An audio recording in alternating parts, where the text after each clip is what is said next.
Kinging it! Rule your own world. On the Mongol rally!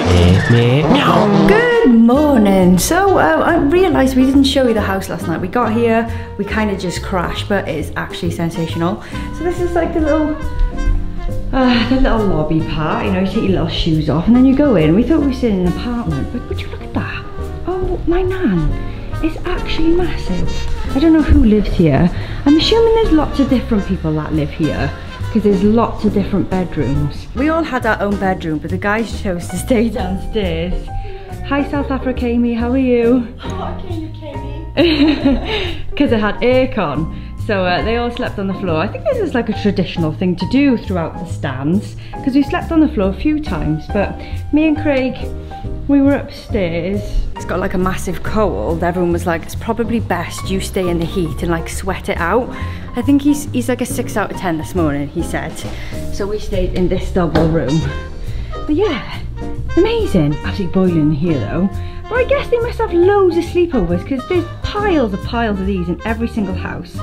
And that's what you put down, and everyone then just stays in it and sleeps on it. But what a place. Sorry if everything seems a bit rushed. That's because it is. Because now we're on our way, taxi's outside, we're on our way to the garage with Fferranda Babes. Pray for us. Uh-oh. Oh, sugar. So they're just towing the car away, the mechanics come. Gotta take all our valuables out. One of the guys left us last night to go on. We've still got the blue car with us though, like, so if we need a tow or if they need a tow, now we're having to rethink if we're going to do the Pamir highway, and it's just, they're like, maybe it'll take 3 to 4 days. I don't know if they've changed their mind today, but it is a Fiat Panda piece that we need, and it just is hard to come by in this country, so they're like, we need to source the part first, and that's what's going to take the longest. So I'll keep you updated. Day 52 in Lucas. The car's broken down and we don't know how to get out. I think they're gonna name streets after us in five days' time. We're gonna become local celebrities. Quick, they're coming. Get out. Okay, so a little update. Sorry, this is on my phone. We kind of had to leave quite quickly. A lady saw Craig and she was like, I think you need to go to the clinic. I just went out to get some food and come back, and he's so hot all over. He's burning up. He says he's got absolutely no energy, and he's basically just slept the whole day in the hotel. So update on the car. Now, because there's a lot of broken English and like we keep on misunderstanding each other, but from what I got, the guy's found the part and he's going to fix it tonight. So I don't know how true that is, but I've really got my hopes up.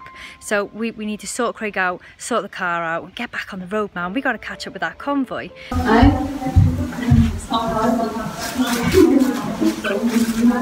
So I make my goldfish. Okay, so Craig's just been put on a drip up here. The lady's been like stabbing loads of different injections into it. We haven't got a clue what it is, but you're starting to feel better, aren't you? Just had some news from the car as well that it's up and running. But yeah, happy all round right now, because I'm so glad we can keep driving, get to the convoy now, and do the Pamir highway. Right there, buddy. Yeah.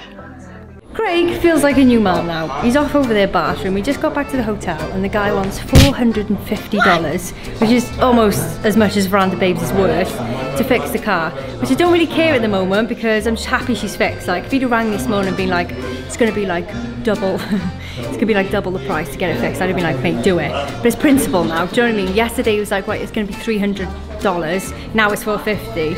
So something slimy going on here, so hopefully they can barter a bit, get the price down. We ain't made the money, you know. He's back in the game. He's back! just needed a little bit of morphine and a drip. A little bit of moisture through your veins, Craig, that's all. Honestly, I haven't felt that ill for years. Like, since I was a kid, I used to get really bad fevers and temperatures and tonsillitis. And, it didn't look good. Like, usually Craig's my carer. He takes me around the world and looks after me. It's just not right when we do the same, and I had coffee this morning, so I was freaking. Mate, I thought I was going to die earlier. I was at the point where I was like, I'm going to cry. But yeah, they were so nice, the ladies in the clinic. They were so friendly. And the lady from the hotel who took me there, She was like, I saw you all morning sleeping on the sofa and I wanted to take you to the clinic, but I was so busy. She was like, I'm so sorry. I was like, I know. Thank you so much for even thinking about me. Yeah, she took us in the end, didn't she? She was so lovely. So yeah, dripped up. She said, go to the pharmacy and get these drugs. So she's written down some stuff for me. So we're on our way there. We were like, save time, we'll walk. The guys have just driven past us, so we're obviously walking quite slow. But we've got patient on our hands. Yeah, so bad news about the car. We had to pay $450. We did. Which is extortionate, but we got a new clutch, we got new oil. We've got a new clutch, like we didn't ask for a new clutch. So yeah, but he said we needed it, so I'm guessing we probably did. Bullshit, Craig, bullshit. We're in Uzbekistan and we've just paid more than the car's worth for a new clutch that we didn't know we even needed, so... I was ready to not pay it, but then the lady who took me to the clinic explained it to me and she was like, he's not a bad man, he wouldn't lie. And I trusted her, so I was like, let's just pay it. Yep.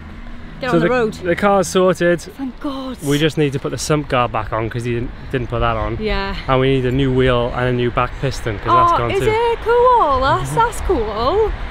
So yeah, no, we're super happy though. Craig's fixed, like the car's half fixed. And we can go now, we can meet our convoy, we can get to the double-decker bus and all the guys on there and do the Pamir Highway, which is just supposed to be the experience of a lifetime.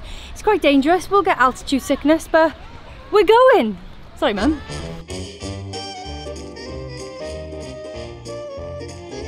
Morning! So this is us introducing the vlog in Bukhara, unaware that there is no audio. Sorry about that, guys, the microphone was playing up. What did you say about my outfit? Oh, I don't look like a granddad. So that's clean, okay? Lift your top up. Same colour. Skin's the same colour.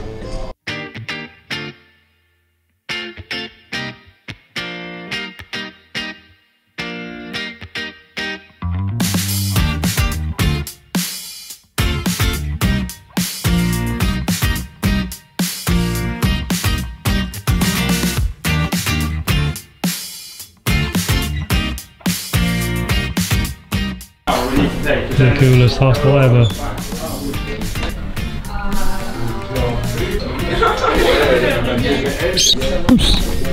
What's happening? Oh, nothing, it's closed. Fabulous. Great timing by Craig and Amy once again. Look at this building though, how beautiful is that? I'm not sure why we can't go in because there's literally like a little barrier and there's loads of people in there already. It is the most beautiful thing I've ever seen. I think so. How incredible is that? I feel like we need to redo my bedroom a little bit. Robin's pretty popular here in Samarkand. This is non-stop for this kid. It's those golden locks, mate. It's closed. We'll see you in the morning.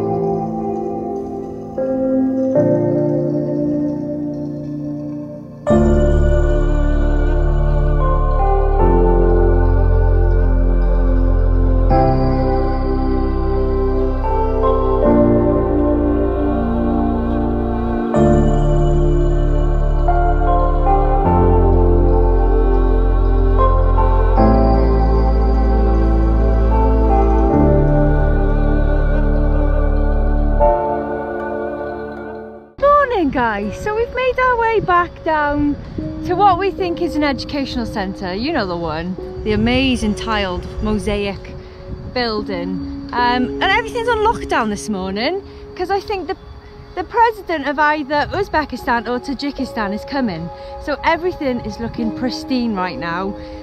We woke up at about 6:30 to come down, beat the crowds, get the photos. As soon as we got here, the guy was like, you need to leave, like everything's closed. And we were like, oh mate, we go home today, any chance we could just take a couple of photos. So we've actually been here for an hour. He was really good to us. He was like, okay, get your pictures really quick and then you gotta go. So he just shouted us now and we've got to leave, but Craig's trying to take a quick hyperlapse because this place is unreal, man.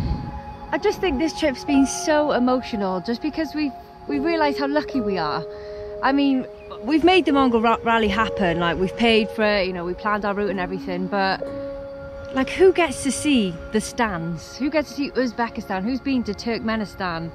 I'm so happy to be here. And so like, I just feel so lucky that, this is gonna sound really cheesy now, but that I'm doing it with Craig because he just makes my whole life. He really does. and I can't wait to do this Pamir Highway. This is like a once in a lifetime trip, and if I can recommend it to anyone, please try and do it, because it'll change your life. It really will change your life. Morning lads, so we got up this morning at the crack of dawn. We thought we were wicked getting up for sunset, and we missed it by like an hour and a half. An hour and a half, like who does that? We were up at 6:30 as well, so it was a super early one. What are we doing today then, Craig? I'm not sure, I think we're just going to have a mosey around. Everyone was drinking last night till like 2 o'clock in the morning, so I don't think they're going to be wanting to drive anytime soon. That's good for us. Yeah, it's good for us. So I think the plan is to get to Dumageti. Is that what it's called? That's in the Philippines.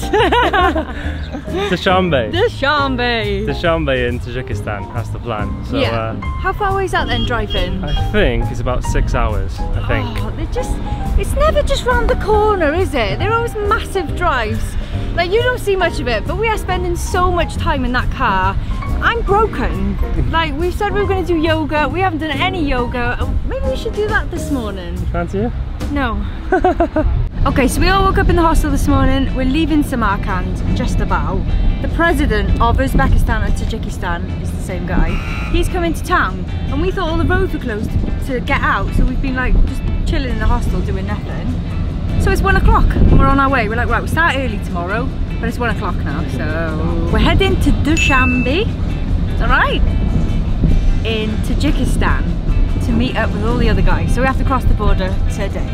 So there's buses blocking the road, but I think they're going to move them for us. For our little convoy. Good lads.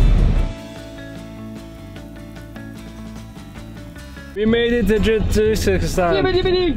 Tajikistan! But you won't know that we're coming here because it wasn't actually on our itinerary. We have been pressurised by the lads to do the Pamir Highway, which is a once in a lifetime experience, so of course we said yeah.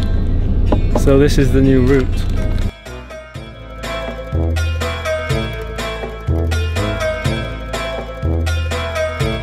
What the?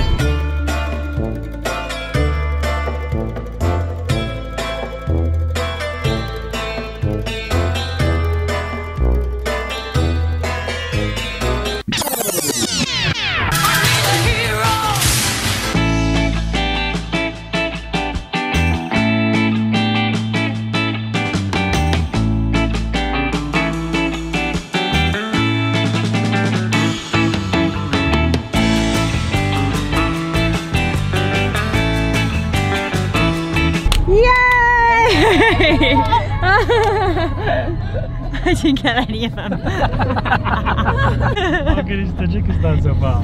Beautiful. You just don't realise that places like this in the world exist, do you? No, it's like being back around. Everyone's waving. It's class. Beautiful. Mountains are unreal as well, just all the way round. Bloody glorious.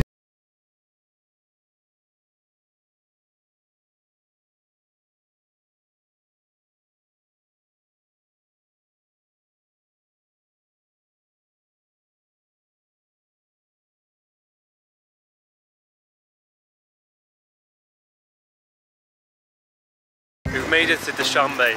It's about 10 o'clock. Everybody's starving. We've got nowhere to stay yet. But we found a restaurant, so we're going to try and get on their Wi-Fi and book somewhere to sleep. This lip though. Looks posh around these parts. It's found the first ATM we've seen for weeks on end. And they did local currency and dollars. How good is that? So we've actually got some cash. Result. Dinner was shit, we had chips. But we found a hostel and it's really cheap, so we're going to go there now. Get some sleep, innit kids? Wales, Wales! Here's Fferranda, dusty as ever. She's a bit wonky because she's got a 4x4 tyre on that side and a normal one on that side. But she's going to the chop shop tomorrow because she needs some serious work. Next time on King In It.